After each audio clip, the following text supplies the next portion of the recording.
In the headlines, outrage over killing of Nigerian in Italy. Federal government demands justice. Nasarawa state governor raises alarm over influx of terrorists to his state. Continuous voter registration exercise officially closes, many eligible voters not captured. And away from Nigeria, Myanmar junta to extend emergency rule in 2023. Hello and welcome to Trust News Update. I'm Dashan Husseina Usman.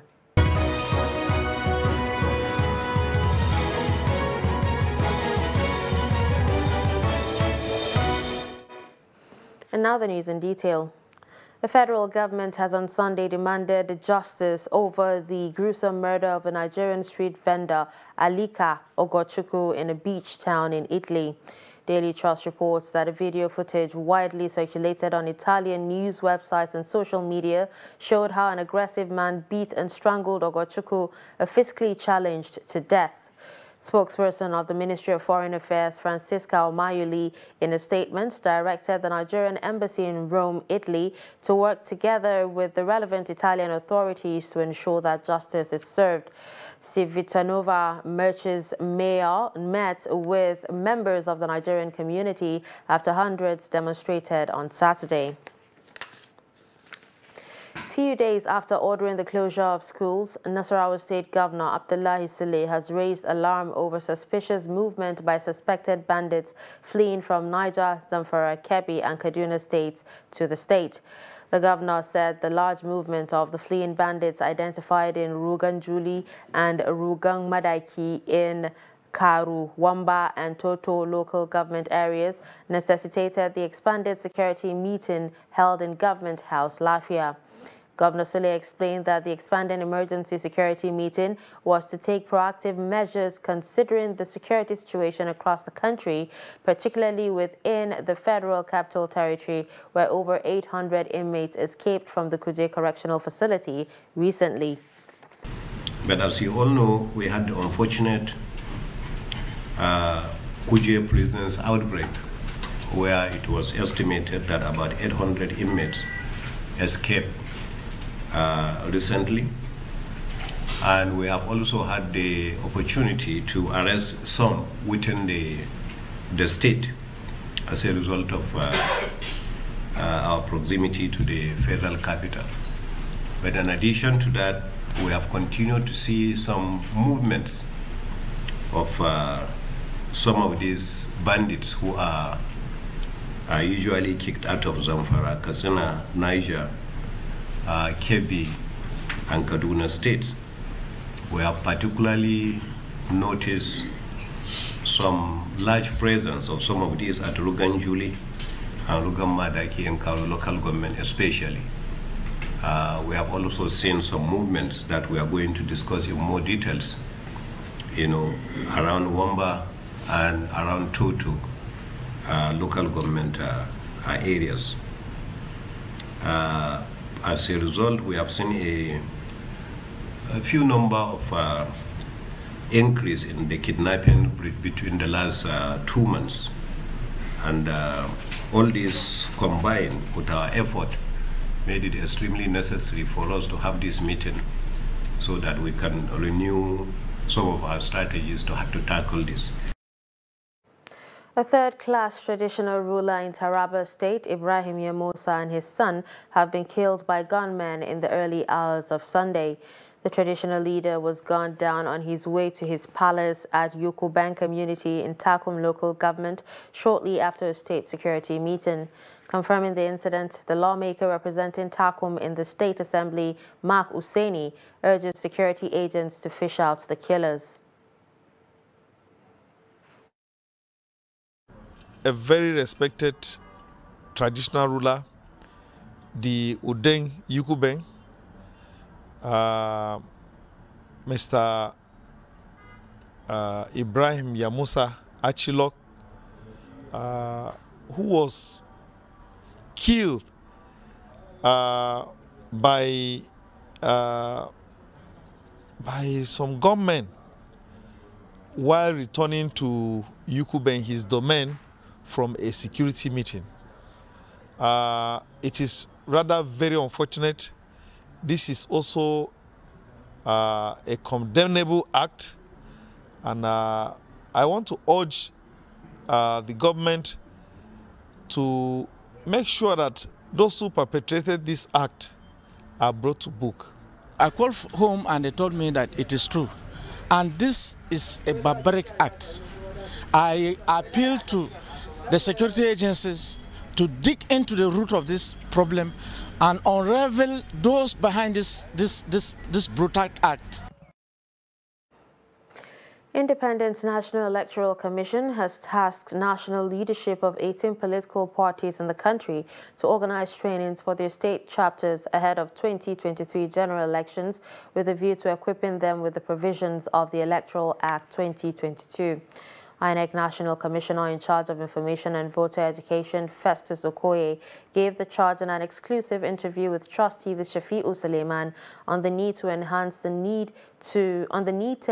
consolidate the success recorded in the nation's electoral process. The report. Actions or inactions of some political parties in the country may be in conflict with certain provisions in the new Electoral Act 2022. with attendant consequences on electoral fortunes. Okoye says to avoid being caught unawares, political parties must equip themselves with the new provisions, which are fundamental departure from the previous provisions. It is very, very important because there are clear and fundamental differences between the Electoral Act 2010 as amended and the Electoral Act 2022. While reiterating the need for stakeholders in the electoral process to adhere strictly to the provisions of the new Act to enhance the credibility of election outcomes, the INEC National Commissioner says as such will also build the confidence of the electorates as the nation heads towards a general election. It is important as we move towards the general election for political parties to conform to the dictates and intent of the law. That is the only way we can grow our democracy. INEC had cause to disagree with a political party recently over the conduct of primaries, nomination of candidates for election. These and other challenges, such as vote buying and selling, amongst others, constitute even bigger challenge in conducting credible and transparent elections in 2023. Shafi'u Suleiman, Trust TV News, Abuja. The Christian Association of Nigeria in the 19 northern states and Abuja has reaffirmed its opposition to the Muslim presidential ticket of the All Progressives Congress. The Secretary General of the Christian body, Sunday Oibe, disclosed this in a statement on Sunday in Kaduna. Oibe called on politicians and political parties to be wary of those who might sneak to meet them secretly in the name of Christian leaders from the north with the sole aim of whetting their political appetite and desperation for monetary gains. He stressed that the northern chapter of the association is a reputable religious organization and will never engage in any secret dealing with any politician as a matter of policy. He, however, said the association would leave its doors open to any Nigerian who desires to share with them ideas on moving the country forward. The National Agency for the Prohibition of Trafficking in Persons in Katsina State is seeking the cooperation of all stakeholders to fight the transborder menace.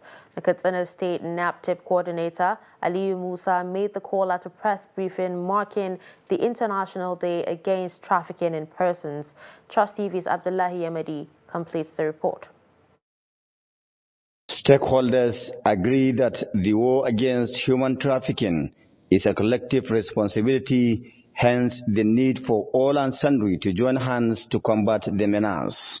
The NAPTIP boss in Katsina is worried about the alarming rate at which children are trafficked. I wish to call all our stakeholders here to join the National Agency for Prohibition of Trafficking in Persons, NAPTIP, to fight and stop this menace called human trafficking in Katsina and Nigeria at large.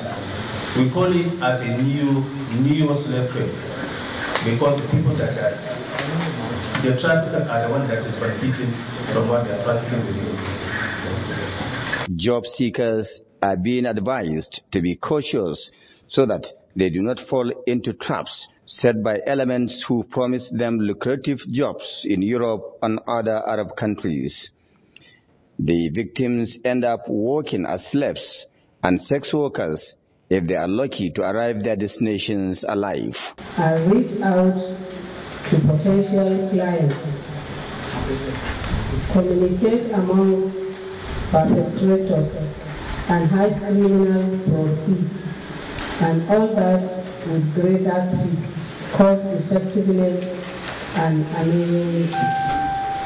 The briefing dwelt extensively on the significant role the media plays in ensuring the successful fight against human trafficking. It also reveals that the greater percentage of human trafficking is done through Katsina corridors, which is why this synergy is needed to curb the menace. We've been working together on issues of trafficking in persons, and it has been a good work together, and we are glad. I'm glad to be here, knowing the number of the press that are here to help us sensitize the public. Stakeholders are linking growing insecurity and the menace of drug abuse to human trafficking, but they believe better collaboration could curb human trafficking, leading to the reduction of these social vices. Abdullahi Ismayamadi, Trust Television News, Katsina. Nasarawa State Command of the Nigerian Police has arrested 6 females over alleged cybercrime in the state. This was contained in a statement by the Public Relations Officer of the command, Ramhan Nansel, and made available to newsmen in Lafia. The command said preliminary investigation revealed that the suspects criminally conspired among themselves and utilized a popular gay dating app where they arranged dates with unsuspecting members of the public from different parts of the country, lured them to their hideout, hold them hostage, and dispossess them of their belongings while threatening them with dangerous weapons. The command further said their victims are assaulted and forced to reveal their ATM pins. Their bank accounts is then wiped out before they are let go. You're watching Trust News Update. Coming up after the break, how the rains caused discomfort in some communities. Stay with us.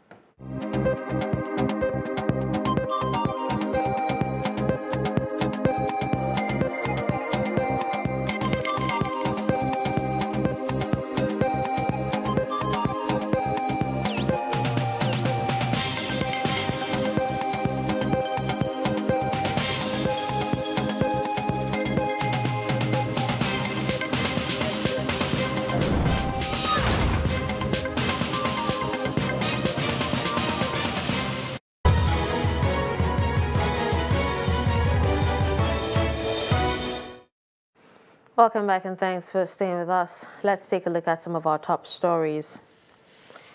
We told you that outrage over killing of Nigerian in Italy as federal government demands justice. You also heard that Nasarawa State Governor raises alarm over influx of terrorists in his state. Moving on to more news, a 3-year-old child died while his 2-year-old sibling is critically injured following an early morning downpour that wreaked havoc in Bajoga town of Funakayi local government area, Gombe State. Daily Trust reports that the rain that lasted for over 5 hours at the weekend resulted into heavy flooding that led to the collapse of one of the walls of the room where the 2 children were sleeping in Ungwarfada near the Emir's palace. Several others that sustained various degrees of injuries are receiving treatment at the General Hospital, Bajoga, and other medical facilities. Over 100 houses, many livestock and property worth millions of naira were also destroyed, mostly in Shara Mansur and Bodoriel areas of the town. At the time of filing this report, Head of Rescue of the State Emergency Management Agency, Muhammad Garba, said they are still in Bajoga assessing the situation to ascertain the casualty figures and the actual number of houses, livestock and property destroyed by the flood. People in Bauchi communities are desilting their drainages to forestall flooding that could arise from the torrential rainfall in recent days. Impressed by these proactive actions, the Bauchi State Environmental Protection Agency has pledged to join hands with various communities to carry out sanitation exercises. Trust TV's Adamu Imam completes the report. As heavy downpour continue in different parts of Nigeria, Bauchi State has its own share of torrential rainfalls that make people uncomfortable, especially the motorists. Some Bauchi residents told Trust TV how they cope with the heavy downpour witnessed on Friday within the metropolis. I passed through C&C market site within the town. The water completely covered the major streets and culverts. A lot of people find it very difficult to get access. I lost a lot because of heavy downpour and the flooding.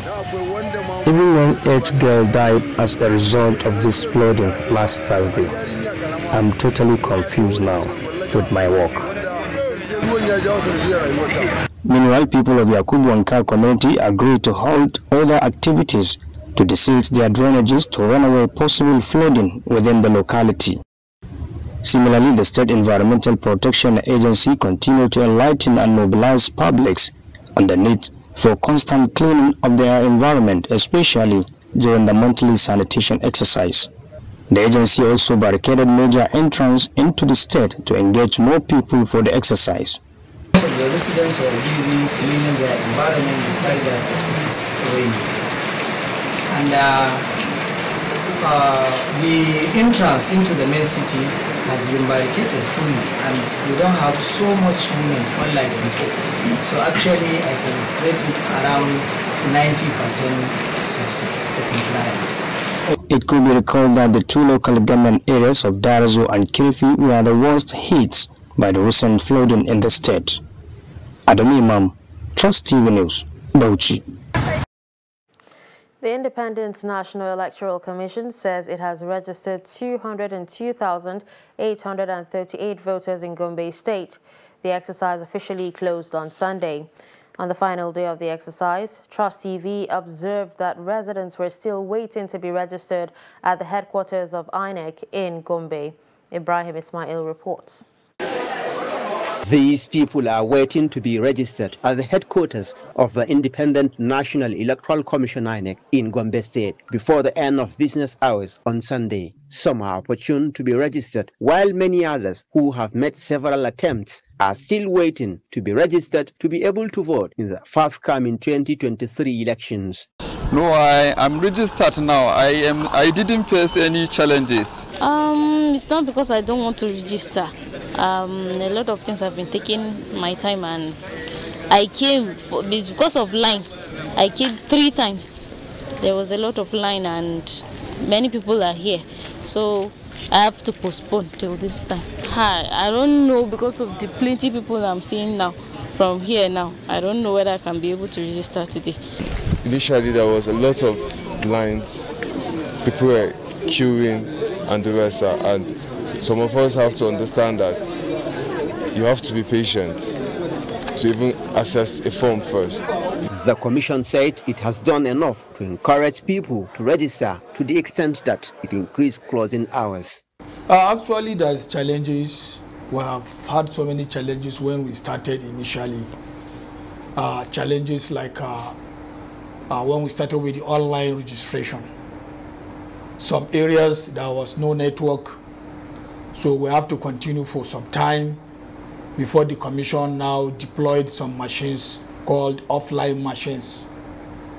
So we started going into the interior where there is no network in order to be able to capture most of the registered voters. So the offline was going on, and at the same time the physical in-person registration was also going on. And up to the time when we closed the online registration, we continue with the in-person registration. And also challenges of power.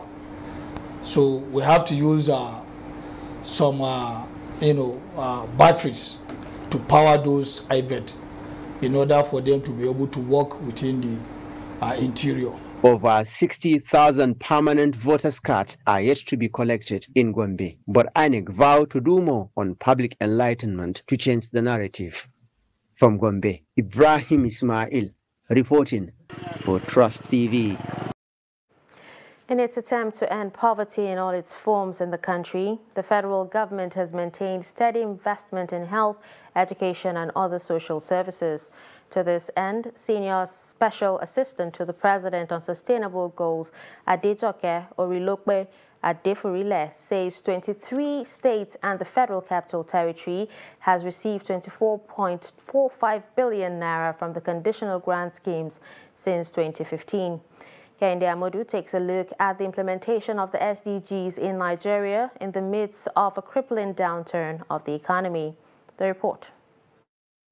Nigeria was one of 193 countries that adopted the Social Development Goals, or Project 2030, in response to a global call to put an end to poverty, secure the planet, and ensure that everyone enjoys peace and prosperity by 2030. Unfortunately, with the way insecurity has spiraled, while cost of living has risen, things do not look so bright for the country. But the SDG office is not deterred by the numbers and has disbursed funds worth billions of naira to 23 participating states and the FCT since 2017. The grants were targeted at education, health, water, and sanitation projects. Institutional framework has been established at the national and sub-national level to support the effective implementation of the SDGs. Thus, Nigeria is leading in the institutionalization of the SDGs. The SDG cannot be achieved by standalone programs and projects. They must be carefully integrated into national and sub-national policies and development plans. Currently, we have integrated the SDG into Nigeria National Development Plan 2021 to 2024, and work is ongoing on 2025 to 2030. Nigeria was ranked 160 on the 2020 World's SDG Index after its second voluntary national review in 2020. On SDG 3, which focuses on health targets, the country faces challenges such as high rates of maternal mortality. The Safe Birth Initiative was designed to support 15 strategic selected tertiary institutions across the 6 geopolitical zone with the state-of-the-art equipment and technical capacity support to improve neonatal and maternal health in Nigeria. And it's helping us to achieve SDG 3 on quality health and well-being for all. There are some successes. For instance, Nigeria's current access to basic drinking water now stands at 64%. The implementation of the SDGs, a set of 17 interconnected global goals, kicked off in January 2017. But the downturn of the economy means achieving the targets may not be an easy task in Nigeria. Kehinde Amodu, Trust TV News, Abuja. And finally, away from Nigeria, the head of Myanmar's junta, Min Aung Hlaing, on Monday extended emergency rule for another 6 months, blaming instability for stalling efforts to implement a peace plan agreed with other Southeast Asian countries. Min Aung Hlaing said in a speech aired on state media that Myanmar had been striving to overcome the challenges of the coronavirus pandemic while facing internal violence. The military has pledged to hold new elections in August 2023, though opponents do not believe it will be free and fair. State of emergency was first declared after seizing power from the elected government of Aung San Suu Kyi in a coup in February last year. Myanmar has been in chaos since then, with conflict spreading after the army crushed mostly peaceful protests in towns and cities. With this, we've come to the end of Trust News Update. Don't forget to follow us across all our social media platforms.